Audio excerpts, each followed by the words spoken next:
देखिए, कोविड का जो फैलाव था, जो संक्रमण था, वो पिछले सप्ताह यानी कि होली के बाद से लगातार काफ़ी तेज़ी से बढ़ रहा था। लेकिन जो व्यवस्थाएं स्थानीय स्तर पर जनपद प्रयागराज में की गई, उससे इस समय कोविड का जो संक्रमण है वो लगभग 1/4 हो, माने 33 से 25% कम हो गया है। 33%, ये लगभग पहले 2200-2400 आती थी, अब ये 600-500 के लगभग आ गई है। और इसको रोकने के लिए हम लोगों ने 3 तरह की स्ट्रेटजी अपनाई है। सबसे पहली बात तो ये थी कि अधिक से अधिक लोगों को ट्रेस किया जाए, उनको टेस्ट किया जाए, और जो लोग पॉजिटिव पाए जा रहे हैं उनको कंटेन किया जाए, उनको दवाएं दी जाए, उनका उपचार किया जाए। सबसे बड़ी बात थी कि जिन लोगों को भी लक्षण मिल रहे थे कोविड के, उनको ट्रैक किया जाए, उनको टेस्ट किया जाए, फिर आइसोलेट किया जाए और उनकी दवा की जाए। और उनके साथ जो लोग हैं उनको भी टेस्ट किया जाए, जो उनके परिजन थे, जो उनके संपर्की थे। लेकिन जो और दूसरी स्ट्रैटेजी थी वो ये थी कि हम पब्लिक एड्रेस सिस्टम से लोगों को आगाह कर रहे हैं कि जिन लोगों को के घर में कोविड पॉजिटिव लोग हैं वो घर से बाहर ना निकलें। जो एक मोहल्ले में 2 या 3 से अधिक लोग हैं, उस मोहल्ले को चिन्हित करके उनको सील करने की कार्यवाही, कंटेनमेंट जोन बनाने की कार्यवाही, और कंटेनमेंट जोन में सख्ती के साथ सारी दुकानें बंद करना, आवागमन रोकना, केवल आवश्यक वस्तुओं और आवश्यक सेवाओं की ही आवाजाही रहेगी, जैसे सफाई कर्मी हैं, दवा कर्मी हैं, या किराने के जो दूध, फल, ब्रेड, इन चीज़ों को ही केवल सप्लाई रहेगी, बाकी कोई भी सप्लाई वहाँ पर बाधित की गई। और इसके साथ लोगों को हमेशा इस बात के लिए आगाह किया गया कि यदि आपको लक्षण लगता है तो तुरंत दवा शुरू करिए। परीक्षण रिपोर्ट आती रहेगी, उसे देखिए, लेकिन दवाई लेट मत करिए, दवा की तत्काल शुरुआत कीजिए। और इससे ये असर हुआ कि जिन लोगों को लक्षण आ रहा है वो दवा करा रहे हैं, टेस्ट करा रहे हैं।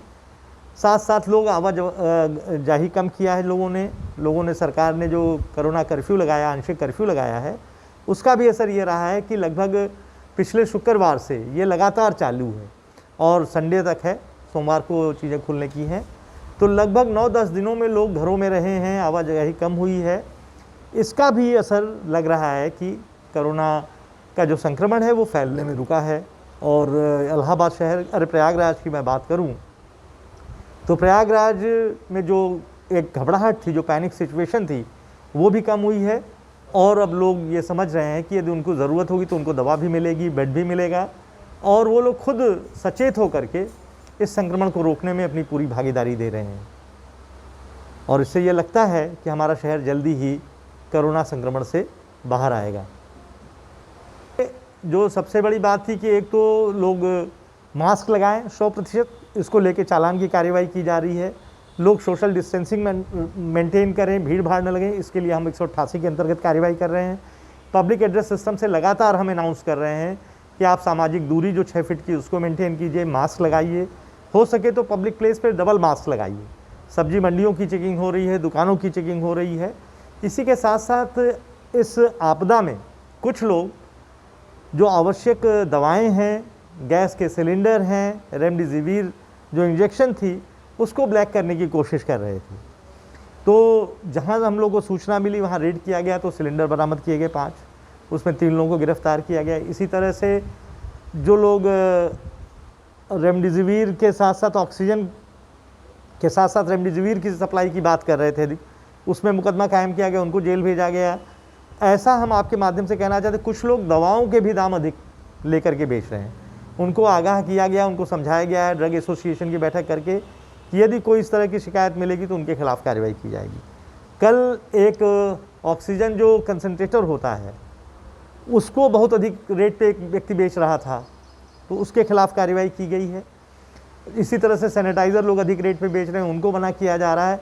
हम लोगों को अभी आगाह कर रहे हैं, समझा रहे हैं, और जो एक सीमा से बाहर जा कर के कालाबाजारी का काम कर रहे हैं उनके खिलाफ मुकदमा लिख के उनकी गिरफ्तारी की कार्रवाई की जा रही है, जिससे कि दोनों तरफ की स्ट्रेटजी है, एक समझाना और न मानने पर उनके खिलाफ सख्त कार्रवाई करना। देहात क्षेत्र है, वहाँ पर हम अपनी गाड़ियों के में जो पब्लिक एड्रेस सिस्टम है उसके माध्यम से, जो हमारे लाउड हेलर्स हैं, जो हमारे चौकी इंचार्जों के पास, जो हमारे सिपाही लोगों के पास लाउड हेलर, उसके माध्यम से, ग्राम प्रधानों को प्रेरित करके गांव सभा में 1 या 2 हॉर्न लगा करके जो रिकॉर्डेड वायस हैं एक जगह रिकॉर्ड करके, जो कोरोना के बचाव की सावधानियां हैं, जो सैनिटाइजेशन की बात है, जो सोशल डिस्टेंसिंग की बात है, इन सब के बारे में पब्लिक एड्रेस सिस्टम जो गाड़ी है या जो लाउड हेलर है, जो अपने साथ लेकर के लोग घूम रहे हैं, गांव में माइक लगा करके पूरी जागरूकता पैदा की जा रही है, जिससे कि कोरोना का संक्रमण गांव में भी न फैले, क्योंकि अब गांव भी इस इन्फेक्शन में आ रहे हैं।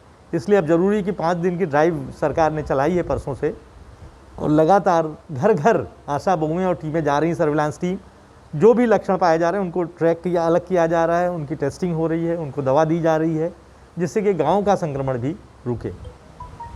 आपके माध्यम से यही अपील करना चाहूँगा कि देखिए, कोरोना को रोकने का एक ही सबसे महत्वपूर्ण उपाय है, वो ये है कि सब लोग मास्क लगाएं, अनावश्यक घर से बाहर न निकलें, जहाँ भीड़ भाड़ की जगहों पे जाने से बचें, और यदि आवश्यक है कहीं जाना भी है तो डबल मास्क लगा करके, दूरी बना करके। और तीसरी बात जो मैं कहना चाहूँगा कोरोना को लेके, यदि लक्षण आता है तो तत्काल समय से दवा की शुरुआत, दवा तुरंत शुरू करें। ये इंतज़ार न करें कि लक्षण जब हमारा टेस्ट आएगा, क्योंकि टेस्ट आने में हो सकता है 2 या 3 दिन लग जाए, तब तक उसका संक्रमण आपके चेस्ट में, गले में हो जाएगा और फिर दिक्कत होगी।